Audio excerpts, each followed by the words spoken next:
नमस्कार, मैं हूं परवीन शेख और आप देख रहे हैं सुलगता सवाल। देश में वक्फ बोर्ड को लेकर भयंकर बहस छिड़ी है। मुसलमानों की सियासत करने वाले मौलानाओं को तगड़ा झटका लगा है। ज्वाइंट पार्लियामेंट्री कमेटी ने वक्फ संशोधन बिल को 14 बदलावों के साथ मंजूरी दी है, जिसमें एनडीए के 14 सुझावों को मंजूरी दी गई, जबकि विपक्षी सांसदों के सभी प्रस्तावों को खारिज कर दिया गया, जिससे मौलाना गैंग पूरी तरह से बौखला गया है। मुस्लिम संगठन वक्फ में किसी भी बदलाव के खिलाफ हैं। विपक्ष के सदस्य तो इसको लेकर हर दिन सरकार पर हमला बोल रहे हैं। यूनिफॉर्म सिविल कोड का मुद्दा पहले से ही गर्म है। इस बीच दावा किया जा रहा है कि HCC यानी हिंदू कोड ऑफ कंडक्ट जल्द आ सकता है, जिसको लेकर यह भी कहा जा रहा है कि इसमें हिंदुओं की शादी से लेकर घर वापसी तक का जिक्र है। तो सुलगता सवाल यह है, क्या हिंदू कोड वक्फ बोर्ड के खिलाफ आएगा? क्या हिंदू कोड सिविल कोड के पहले आएगा? क्या हिंदू आचार संहिता से हिंदुस्तान चलेगा? अपना अपना धर्म और अपना अपना कानून चलेगा। वक्फ में जब बदलावों को मंजूरी दे दी गई है, तो इस बीच हिंदू कोड पर भी बहस छिड़ी है। आखिर क्या है हिंदू कोड? पिछले साल दिसंबर में संसद सत्र के दौरान गृह मंत्री अमित शाह ने संविधान निर्माता डॉक्टर भीमराव अंबेडकर पर सदन में टिप्पणी की थी, जिसके खिलाफ विपक्ष ने मोर्चा खोल दिया था। 12 सेकंड का एक वीडियो क्लिप सोशल मीडिया पर वायरल कर दिया गया, जिसमें अमित शाह सदन में अपनी बात रखते हुए नजर आ रहे हैं, जिसमें उन्होंने अंबेडकर अंबेडकर बोलकर कहा कि इतना नाम भगवान का ले लिया होता तो स्वर्ग मिल जाता। इसके बाद अमित शाह ने प्रेस कॉन्फ्रेंस कर खुद का पक्ष रखा और आरोप लगाया कि विपक्ष ने उनकी बात को तोड़ मरोड़ कर पेश किया। इस बीच ये बहस छिड़ गई कि बाबा साहेब अंबेडकर का असल हितैषी कौन है। गृह मंत्री अमित शाह ने आरोप लगाया कि कांग्रेस ने बाबा साहेब को चुनाव हरवाया था, ये उनका सम्मान नहीं करते, जबकि इतिहास के पन्नों में इस बात का भी जिक्र है कि भारतीय जनसंघ और RSS ने भी बाबा साहेब का कुछ मौकों पर विरोध किया था। जब वो कानून मंत्री थे, तब उनके पुतले तक फूके गए थे। अंबेडकर लाना चाहते थे हिंदू कोड बिल। ये तब की बात है जब डॉक्टर अंबेडकर देश के कानून मंत्री हुआ करते थे। नेहरू और अंबेडकर देश की महिलाओं को समान अधिकार देना चाहते थे।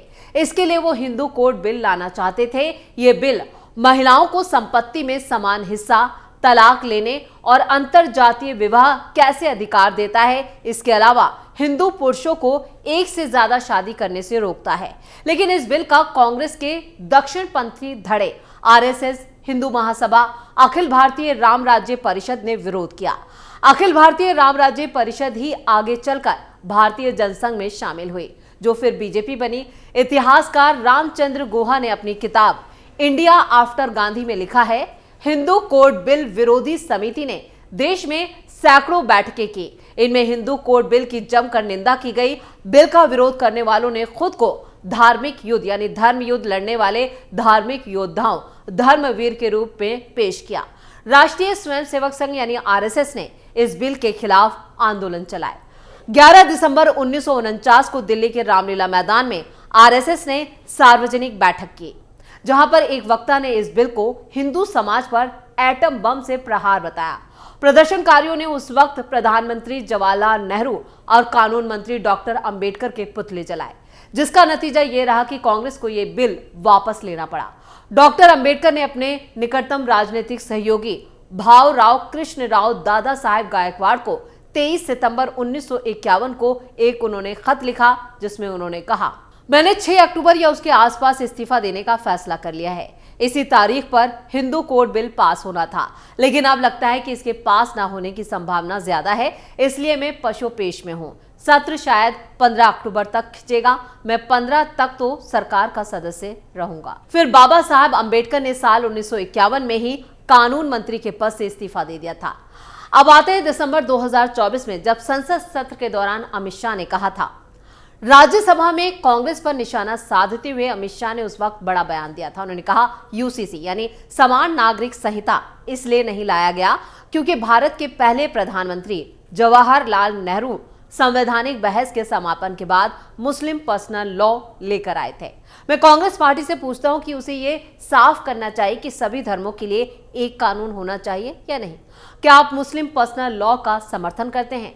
अमित शाह ने कांग्रेस पर हमला करते हुए आगे कहा, इससे बड़ा छलावा नहीं हो सकता। इन्होंने हिंदू कोड बिल भी लाया और मैं नहीं चाहता कि हिंदू न्याय शास्त्र के आधार पर कानून बने, लेकिन हिंदू कोड में देखा जाए तो पुराने हिंदू न्याय व्यवस्था का एक भी जिक्र नहीं है। हिंदुओं को बुरा न लगे इसलिए सामान्य कानून को हिंदू कोड बना दिया। अमित शाह यही नहीं रुके। अमित शाह ने कहा कि कांग्रेस ने मुस्लिम पर्सनल लॉ लाने के बाद तुष्टीकरण की राजनीति शुरू की। कांग्रेस यूसीसी नहीं ला सकी क्योंकि ये तुष्टीकरण की राजनीति से ऊपर नहीं उठ सके। उत्तराखंड में हमारी यानी बीजेपी सरकार ने राज्य में समान नागरिक संहिता लागू किया है। केंद्रीय गृह मंत्री अमित शाह ने धर्म आधारित आरक्षण पर भी हमला करते हुए कहा, कांग्रेस झूठ बोलना उसने शुरू किया है कि वो आरक्षण को 50% तक बढ़ा देंगे। 2 राज्य ऐसे हैं जहां धर्म के आधार पर आरक्षण है, यह असंवैधानिक है। वो ओबीसी को आगे नहीं बढ़ाना चाहते, वो सीमा को 50% तक बढ़ाकर मुसलमानों को आरक्षण देना चाहते हैं। हम उस धर्म आधारित आरक्षण को लागू नहीं होने देंगे। अमित शाह ने कहा कि जब 2019 में नरेंद्र मोदी दोबारा देश के पीएम बने तो हमने संसद में अनुच्छेद 370 और अनुच्छेद 35A को रद्द कर दिया। राज्यसभा में कांग्रेस कहती थी कि जम्मू कश्मीर में खून की नदियां बहेंगी, लेकिन किसी की हिम्मत नहीं हुई कि पत्थर भी फेंके। अनुच्छेद 370 हटने के बाद पहली बार 35,000 पंचायत सदस्य चुने गए। आजादी के बाद जम्मू कश्मीर में 2 लाख से ज्यादा पर्यटक आए। आतंकवादी गतिविधियों में 92% कमी आई। पहाड़ी, गुज्जर और बकरवाल समुदाय के लोगों को आरक्षण मिला। लाल चौक पर राष्ट्रीय ध्वज फहरा रहा है। चिनाब नदी पर सबसे ऊंचा रेलवे अर्चर ब्रिज बन रहा है। अनुच्छेद 370 हटने के बाद कांग्रेस की तुष्टीकरण की राजनीति की दुकान बंद हो गई। अब जम्मू कश्मीर में नेशनल कॉन्फ्रेंस की सरकार है, जिसके मुखिया खुद उमर अब्दुल्ला हैं। वक्फ बिल पर भड़के मुस्लिम। अगस्त 2024 में लोकसभा के अंदर पेश किए गए वक्फ संशोधन बिल पर चर्चा के लिए बनाई गई जेपीसी ने बिल के मसौदे में 14 बदलावों को मंजूरी दी है। इस बिल का मकसद वक्फ संपत्तियों के मैनेजमेंट के तरीकों में 44 बदलाव करना है। इन बदलावों में सबसे अहम यह है कि वक्फ बोर्ड में कम से कम 2 गैर मुस्लिम सदस्यों का होना लाजमी था। इसके अलावा नामांकित यानी नॉमिनेट पदेन सदस्य, चाहे वो मुस्लिम हो या गैर मुस्लिम हो, बोर्ड का हिस्सा हो सकता है। एक बड़ा बदलाव यह है कि अब किसी भी संपत्ति को वक्फ संपत्ति घोषित करने का फैसला डीएम यानी जिला कलेक्टर के बजाय राज्य सरकार के जरिए नॉमिनेट ऑफिसर करेगा। इसके अलावा यह भी तय किया गया है कि यह कानून पहले से रजिस्टर्ड संपत्तियों पर पिछली तारीख से लागू नहीं होगा। हालांकि कांग्रेस नेता और जेपीसी सदस्य इमरान मसूद ने इस पर चिंता जाहिर की कि करीब 90% वक्फ संपत्तियां अभी तक रजिस्टर्ड नहीं है। विपक्ष के सभी 44 सुझाव खारिज। बीजेपी सांसद जैसे कि निशिकांत दुबे, तेजस्वी सूर्या और अपराजिता सारंगी ने ये 14 बदलाव दिए हैं।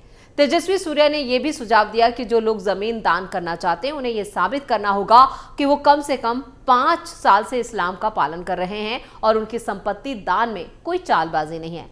कुल मिलाकर सत्ता पर काबिज दल बीजेपी और उसके सहयोगी दलों यानी एनडीए ने 23 बदलावों का प्रस्ताव रखा, जबकि विपक्ष ने 44 बदलाव दिए, जिनमें से कोई भी मंजूर नहीं किया गया। इन बदलावों को लेकर मिलीजुली प्रतिक्रियाएं भी आई। सरकार का कहना है कि ये बदलाव मुस्लिम महिलाओं को मजबूत बनाने के लिए, लेकिन विपक्ष के नेताओं जैसे कि असदुद्दीन ओवैसी और कनीमोजी का मानना है कि यह अल्पसंख्यकों के अधिकारों और संविधान के अनुच्छेद 15 और 30 का उल्लंघन करता है। इसके अलावा विपक्षी सांसदों ने जेपीसी की कार्रवाई पर भी सवाल उठाए। अलोकतांत्रिक तरीके से हुई चर्चा। वक्फ बिल पर विचार कर रही संसद की संयुक्त समिति के विपक्षी सदस्यों का दावा है कि समिति के अध्ययन के बावजूद बिल का कठोर चरित्र और मुसलमानों के धार्मिक मामलों में दखल करने जा रहा है। समिति की बैठक में बिल में अपने प्रस्तावित संशोधनों को खारिज किए जाने के बाद विपक्षी सदस्यों ने कमेटी के अध्यक्ष जगदम्बिका पाल पर कमेटी के कामकाज में अलोकतांत्रिक होने का भी आरोप लगाया। उन्होंने आरोप लगाया कि पाल ने केंद्र सरकार को संसद में उसके बहुमत का इस्तेमाल करके इस धर्मनिरपेक्ष राष्ट्र को भगवा रंग से रंगने में मदद की है। द्रमुक सांसद ए राजा ने आरोप लगाया कि कमेटी की कार्रवाई को मजाक बनाकर रख दिया है और इस वक्त तक रिपोर्ट तैयार हो चुकी है। उन्होंने कहा कि संसद की मंजूरी मिलने के बाद द्रमुक और मैं खुद नए कानून को रद्द करने के लिए सुप्रीम कोर्ट जाएंगे। इधर कांग्रेस सांसद इमरान मसूद ने भी इस पर नाराजगी जाहिर की है और आपत्ति जताई। कहा कि जिस तरह से जेपीसी की बैठक में काम हुआ है उसे इतिहास याद रखेगा। ये लोग वक्फ को बर्बाद करने का कानून ला रहे हैं। वक्फ पूरा बर्बाद हो जाएगा। अगर ये वक्फ का प्रबंधन करने के लिए कुछ लेकर आते तो पूरा देश उसका साथ देता, लेकिन ये वक्फ को पूरी तरह से बर्बाद कर देगा। बहुमत का मतलब ये नहीं है कि आप विपक्ष को कुचल चल दो। उन्होंने कहा कि हम सुप्रीम कोर्ट तक लड़ाई लड़ेंगे। इस बैठक में सबके चेहरे बेनकाब तो हो गए और वहीं टीडीपी और जेडीयू के चेहरे भी सामने आ गए। हालांकि जगदंबिका पाल ने आरोपों का खंडन किया और कहा कि कमेटी ने सभी संशोधनों पर लोकतांत्रिक तरीके से विचार किया है और कमेटी के विपक्षी सदस्यों ने एक जॉइंट बयान में कहा, विपक्षी सांसदों ने सोमवार को वक्फ संशोधन बिल के सभी 44 खंडों में संशोधन का प्रस्ताव रखा, जिसमें मौजूदा अधिनियम के अधिकांश प्रावधानों को बहाल करने की मांग की गई। समिति के जरिए अपनी रिपोर्ट में प्रस्तावित कानून विधेयक के कठोर चरित्र को बनाए रखेगा और मुसलमानों के धार्मिक मामलों में हस्तक्षेप करने का प्रयास करेगा। 1995 में वक्फ कानून संपत्तियों को नियंत्रित करने के लिए बनाया गया था और इसे आखिरी बार 2013 में संशोधित किया गया था। नए बदलावों वाले बिल पर चर्चा के लिए लोकसभा स्पीकर ओम बिरला ने 9 अगस्त को जेपीसी का गठन किया था। यानी वक्फ को जो शक्ल सूरत दी गई है, अब उस पर मोहर लग गई है। अब चाहे विपक्ष कितना भी बिलबिलाता रहे और किसी भी तरह के बयान देते रहे, लेकिन सरकार ने अपने कदम आगे बढ़ा दिए हैं जो पीछे नहीं हो सकते। इसी के साथ स्पेशल स्टोरी में इतना ही। वीडियो कैसा लगा कमेंट करके अपनी राय जरूर दें। वीडियो को लाइक करें, शेयर करें और कैपिटल टीवी को सब्सक्राइब जरूर करें। धन्यवाद।